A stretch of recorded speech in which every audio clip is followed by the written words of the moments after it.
में 2027 की विधानसभा चुनाव को लेकर सियासी हलचल तेज हो चुकी है, लेकिन इस बार मुकाबला सिर्फ जातीय समीकरणों तक सीमित नहीं है। असली लड़ाई अब आधी आबादी यानी महिला वोटरों को लेकर है और यही वजह है कि सभी प्रमुख राजनीतिक दल महिलाओं को साधने के लिए बड़े बड़े दांव चल रहे हैं। समाजवादी पार्टी ने इस दिशा में बड़ा कदम उठाते हुए महिलाओं को हर साल 40,000 रुपए देने का वादा किया है। सपा प्रमुख अखिलेश यादव ने साफ कहा कि अगर उनकी यह सरकार बनती है तो घर की मुखिया महिला को ये आर्थिक सहायता दी जाएगी। ये रणनीति सीधे तौर पर महिला वोट बैंक को आकर्षित करने की कोशिश मानी जा रही है। साथ ही सपा अपने पीडीए यानी कि पिछड़े, दलित और अल्पसंख्यक समीकरण में ए यानी आधी आबादी को जोड़कर नया सामाजिक संतुलन बनाने की कोशिश कर रही है। दूसरी ओर भारतीय जनता पार्टी भी इस चुनौती को गंभीरता से ले रही है।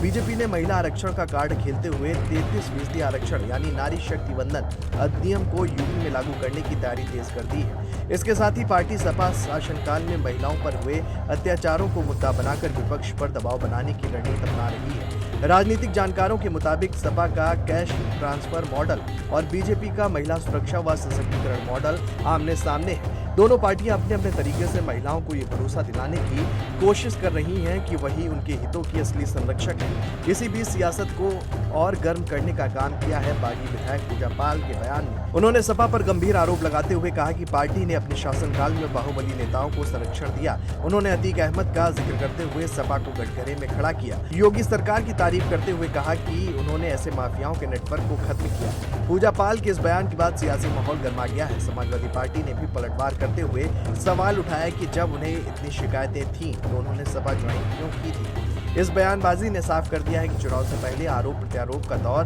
तेज होने वाला है। अगर आंकड़ों की बात करें तो यूपी में महिला मतदाताओं की संख्या 1.5 करोड़ से भी ज्यादा है, जो किसी भी चुनाव में गेम चेंजर साबित हो सकती है। और यही वजह है कि सभी पार्टियां महिलाओं को लेकर योजनाएं, वादे और भावनात्मक मुद्दे सामने ला रही हैं। अब सबसे बड़ा सवाल यही है कि क्या महिलाओं को दिया गया आर्थिक लाभ ज्यादा असर डालेगा या फिर सुरक्षा और सम्मान का मुद्दा भारी पड़ेगा।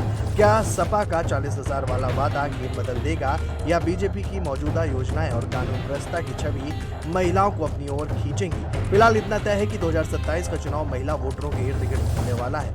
आने वाले समय में ये देखना दिलचस्प होगा कि आधी आबादी किसके साथ खड़ी होती है, क्योंकि जीत की चाबी अब उन्हीं के हाथ में नजर आ रही है।